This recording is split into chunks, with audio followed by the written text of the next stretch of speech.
when a pastor in the general Protestant church holds up a book and says, the word of God says this, okay, he is not holding together the Hebrew or Aramaic or Greek.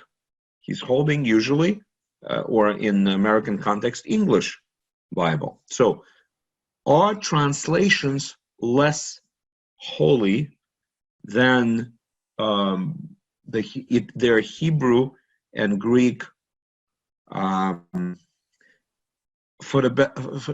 use the word originals. Nick, do you want to go first?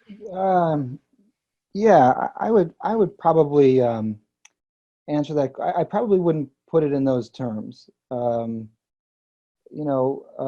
Hebrew, holy, kadosh, really means separate, set apart. So no translation is more set apart or separate than any other translation. So in the technical sense, no. It's not more holy in the biblical meaning. But the question maybe would be, right, is one more sacred? So is the Hebrew text, let's say, which the rabbis used to call Lishon HaKodesh, the holy tongue, is it more sacred? Should we be looking at it with white gloves on, as opposed to the English translation? I may have to do several of these as this goes on, but I would just say that that's really, it's kind of up to the person of faith. That is, it's an extra biblical question, right, about what we think. We're outside it, and what we want to impute onto it is really our choice, right, as believers, as attempting to follow this material. However, having said that, I would say that I don't think that there is any English translation that's any more holy than any other English translation. So maybe I should make that clear from the get-go. But that's kind of easy because, it's easier because all the English are translations, and when we talk about the Hebrew, now of course there are other types of issues there. Which manuscripts are we considering? Right. So in other words, what's for some of you folks that may hear this for the first time, there is essentially a science that's called biblical criticism. Biblical criticism is not the idea of criticizing the Bible for something that people don't like. It's not that.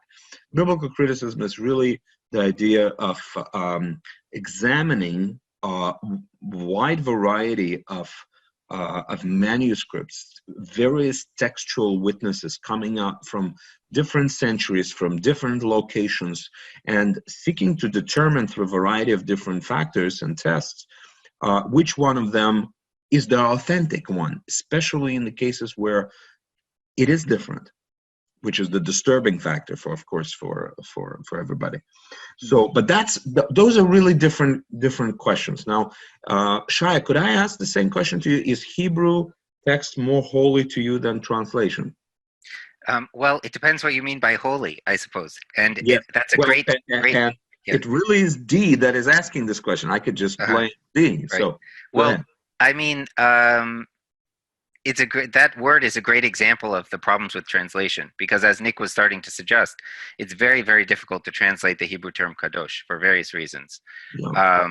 And our modern English holy is not a very good translation, but is there a better one? I don't know. So let me rephrase the question, because I think Dee will authorize me to do this. I think I understand her right. What is more authoritative, because it is of God, the Hebrew text or the translation of the Hebrew text? Well, when you're dealing with any original and translation, it doesn't have to be the Bible. Right. Obviously, the original text is considered more authoritative because it's the original. It's what you are trying to carry across and convey in another language.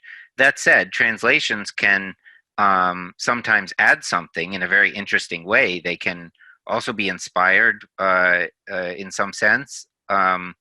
but certainly the original is the primary source, and then the translations are like secondary sources. Yeah, I agree with you. I agree with you exactly. As a matter of fact, I was looking at my PhD degree hanging on my wall from Stellenbosch University. Now, Stellenbosch University is in South Africa, next to Cape Town, and it's basically the language of education is Afrikaans, which is like a form of Dutch, right?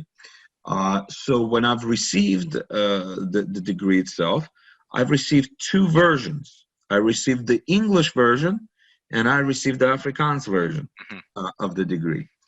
Now, on both of them, one obviously in Afrikaans, one obviously in English, at the bottom, it says, in the cases of disagreement, the Afrikaans version of this degree is the authoritative one. Yes. Okay. So I think that's what we're really talking about here, is that it's a general principle that should be a no-brainer, right? Well, it's the same with my diploma, which is actually in Latin, so it's even harder. But what happens if two people disagree on the Afrikaans word or a phrase or meaning or the Latin clause? So, I mean, one thing that I would like to actually insert into the discussion at this point, maybe it's not exactly what you're asking, but I think it's very relevant for a lot of people who read the Bible. I've heard so many discussions, kind of theological discussions and disputes and arguments about, such minute questions of interpretation. And people will often look at their translations and say, no, it doesn't say in faith, it says by faith, and they'll go back and forth about things like this. So what I would say is you cannot use a translation to discuss meaning on that level, because those two phrases in English are likely translating the same original, for example.